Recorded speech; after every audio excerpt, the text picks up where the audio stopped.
If there was a mystery around or even a monster afoot, you probably wouldn't ask any teenagers to help solve the case, unless they were a part of Mystery Incorporated. Scooby-Doo and the gang were first introduced by Hanna-Barbera for the Saturday morning lineup back in 1969, and they've been solving mysteries ever since. Thanks to numerous additions to the series, some revisions, and even a few reboots, the franchise has managed to stay relevant for nearly 5 decades and counting. Not bad for a group of high school kids and a cowardly Great Dane. I'm Adrian, and today on Channel Frederator, we'll be taking a look at the evolution of a true cartoon classic and how it became the national treasure we know today. From the original Where Are You series to the newest Be Cool Scooby-Doo, this is Scooby-Doo Then vs. Now. And we're ready to get away with it too, if it's okay with you meddling kids. Scooby-Doo, who are you? What better place to start than the beginning? Now, most of you probably aren't familiar with the old 60s cartoon, The Archies, based on the popular comic strip. The show salvaged the Saturday morning cartoon lineup for the CBS network, and so network executive Fred Silverman contacted Hanna-Barbera to devise a similar show, but with an added twist, the element of mystery. Kinda sounds like Riverdale, to be honest. Thus, Mysteries 5 was born, the show about a teenage rock group and their dog. The group would make music, play shows, and solve mysteries in their spare time. The name eventually changed after Fred was inspired by Frank Sinatra's ad-lib, Dooby-Dooby-Doo, from the song Strangers in the Night, and the renowned title we know today, Scooby-Doo Where Are You, came into fruition. The rock band idea was dropped, but the musical element was still largely present in the show. Now let's jump to the latest series, Be Cool Scooby-Doo. In an effort to stand out, producer Zach Moncrief announced that the creative crew would be taking a fully comedic approach to the series, in contrast to the usual mystery-forward element we all know and love. The new direction called for a quirky new redesign of the characters, but while the original art style differs drastically from the originals, the new series pays homage to the classics by reviving iconic elements of the show, such as the musical element, which has since been lost.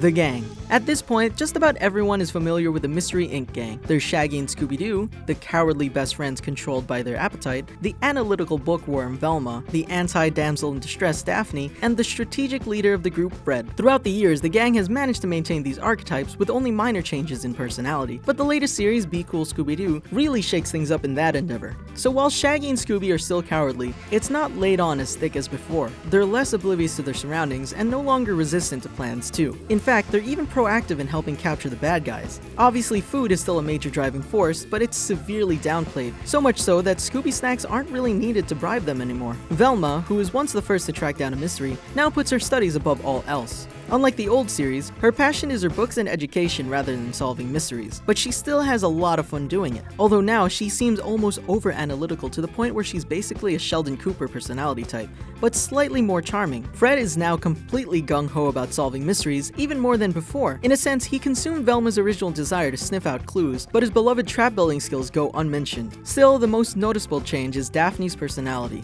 She's far more eccentric and now the official goofball of the group. It's admittedly a refreshing change, considering the old Daphne seemed to take a backseat to the rest of the gang in the 1969 version. In 2010, Mystery Inc. had decided to finally push the boundaries like never before, and for the first time, developed relationships among the group. Freddy and Daphne were officially dating in this series, but the relationship was one-sided because Freddy was now obsessed with building traps. Then Velma and Shaggy had a secret relationship going on, but he was afraid to tell his best friend Scooby, worried that he'd feel jealous or abandoned. This was an interesting take on the series because many fans have always wondered if there was more going on between the group. In the Where Are You episodes, these themes are more implied. For instance, Daphne is always hanging off Freddy's arm and staying by his side, while Velma only has the nicest things to say about Shaggy. She always seemed to worry about him too, more than the other members. At one point, it was even shown that she's the one who gives him medicine when he's sick. Regardless, the Be Cool series also decided to do away with the previously established relationships in the group and just go back to friends having fun. Art direction. Over the decades, the animation is often updated and designs are slightly tweaked, but they typically remain similar to the original cartoon, minus a few exceptions. The first noticeable changes that took place occurred during the 1985 series The 13 Ghosts of Scooby-Doo, where Shaggy and Daphne's wardrobe had been updated. Shaggy now wore a red shirt, and Daphne wore a stylish purple jumpsuit. Then the entire gang was revamped in the early 2000s for What's New Scooby-Doo, and alongside those updated outfits was the addition of all new modern technology to help solve mysteries. The second biggest change to take place was in 2006 for the series Shaggy and Scooby-Doo Get a Clue, when the entire art direction had suddenly changed to a much more trendy look, including the designs of Shaggy and Scooby Scooby themselves. This series introduced a revamped mystery machine to the franchise, one that was technologically advanced and able to transform when needed, which they kept for the latest Be Cool series. Since 2010, the gang has gone full circle back to their retro 70s outfits, ascots and all. However, Be Cool Scooby-Doo has rebooted the series completely,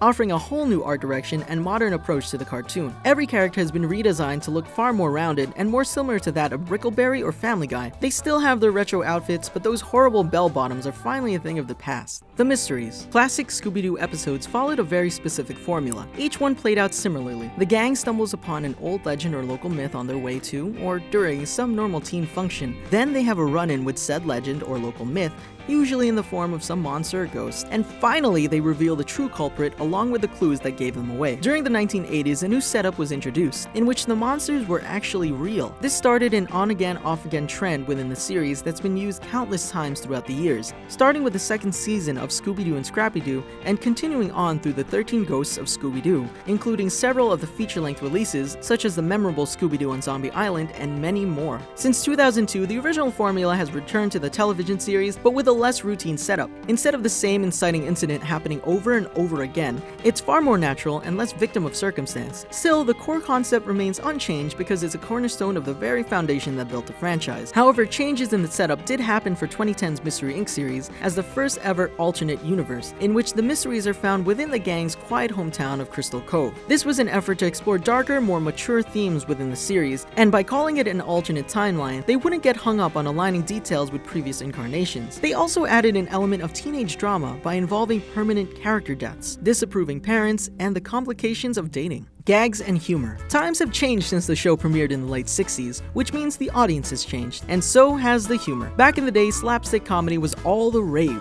and that's exactly what those classic Hanna-Barbera cartoons featured. Scooby-Doo was no exception. In fact, they added even more slapstick as the series went on. Exaggerated physical comedy, goofy puns, one-liners, and chase scenes with catchy songs were all essential elements to the show's dynamic. Plus, those lovable but goofy catchphrases like Zoinks, Jinkies, and Scooby-Doo. Speaking of, let's not forget the iconic Scooby snack gag, yet another cornerstone of the franchise, but sadly, it's fallen to the wayside over the years, becoming less and less prominent in the newer episodes. Nowadays, it's all about the absurdist humor, and the wackier, the better. This usually includes unbelievably quirky behavior, hilarious zany dialogue, and very outlandish situations, all of which are heavily present in the Be Cool series, such as Fred's fear of widths instead of heights, and the newfound Daphneisms, which are little ongoing quirks that Daphne develops throughout each episode, like her sudden commitment to being a vampire, or her collection of friendship puppets she insists on using to communicate. Some of the classic gags were revamped for the new version too, like the chase scenes and even new variations of the infamous line, "I would have gotten away with it too if it weren't for you meddling kids," not to mention Scooby-Doo and Shaggy's signature dress-up gags. They still manage to fool those bad guys every time. Although Fred is way funnier now than he used to be, but in a way that seems fitting to the character, like getting stuck in a beanbag chair or becoming overly jealous that he's being outshined by an alligator.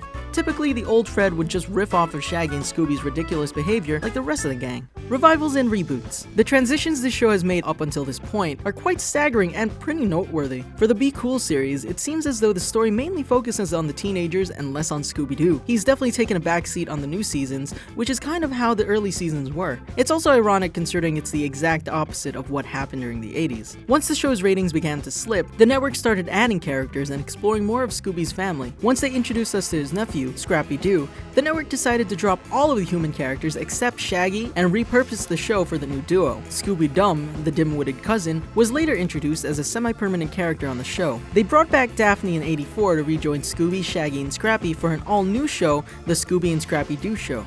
A year later, during the 13 Ghosts of Scooby-Doo, they introduced a new human character for the first time, a young con artist named Flim Flam. They also added a special guest star to the billing, featuring Vincent Price as a warlock named Vincent Van Ghoul for the entire season. Then another complete rehaul of the show happened in 1988 with a pup named Scooby-Doo. This was the first complete reimagining centered around middle school versions of Scooby and the gang. It would also carry the success of the franchise up until What's New Scooby-Doo premiered during the early 2000s, and the whole gang was reintroduced along with an all-new look. Celebrities in pop culture. Celebrities in reference to pop culture were huge components during the early seasons of the show. Following in the footsteps of the Archies, during those years, the show did its best to reflect upon 70s teen culture, and so Scooby and the gang mentioned things like going to rock shows, or reference popular musicians and other big names like actor John Wayne. The musical element was revived for the 12th incarnation of the series, and it's the first time it's been featured since the originals. They've actually composed songs for the new episodes, such as You Gotta Be Yourself, performed by Josh Keaton as Bones Malone, which, by the way, is a reference to an actual musician, Tom Bones Malone.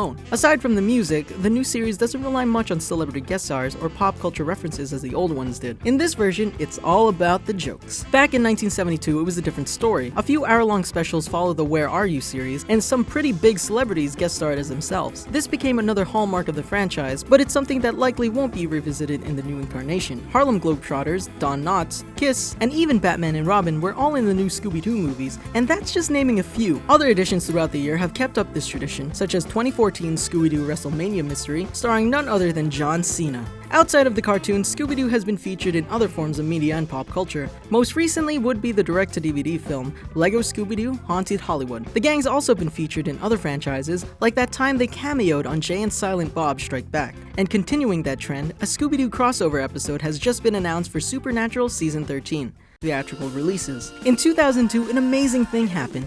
The first ever live-action rendition of Scooby-Doo hit theaters. That's 33 whole years after the show was first introduced, so talk about anticipation. The screenplay was written by James Gunn, as in Guardians of the Galaxy writer and director James Gunn. It also starred some pretty big names for the time, Freddie Prinze Jr., Sarah Michelle Gellar, and Matthew Lillard, who after the films took over voicing Shaggy Rogers for the franchise after Casey Kasem passed away. This was also the final time William Hanna served as executive producer for Scooby-Doo before his death in 2001. Luckily, the film was a massive success, totaling a worldwide gross of $275.7 million, making it the 15th most successful film of 2002. A sequel premiered just 2 years later entitled Scooby-Doo Monsters Unleashed, and the cast returned alongside director Raja Gosnell and screenwriter James Gunn. A third film was greenlit by Warner Brothers, but due to the poor box office ratings from the sequel, it was cancelled. There was actually a third and even fourth live-action movie that released in 2009 and 2010, one of which, Scooby-Doo The Mystery Begins, served as a prequel to the 2002 film, but unfortunately, these were only telefilms and didn't receive theatrical releases. Still, if you had your hopes up for a third theatrical release, not all is lost. Warner Brothers finally announced that a third film entitled Scooby is officially underway. Unlike its predecessors, Scooby will be an animated feature, and so far it's set to release in the summer of 2020, but only time will tell this early into production. It's no mystery, everyone knows Scooby-Doo is a timeless classic. It basically coined the term. This is one cartoon that has managed to entertain families for generations, and it will undoubtedly be around to entertain countless more. Well, Jinkies, thanks for watching Scooby-Doo Then vs. Now. Let us know what your thoughts are on each of the series down below. We upload videos every day, so subscribe to Channel Frederator and hit that notification bell so you can be part of the notification squad. And remember, Frederator loves you.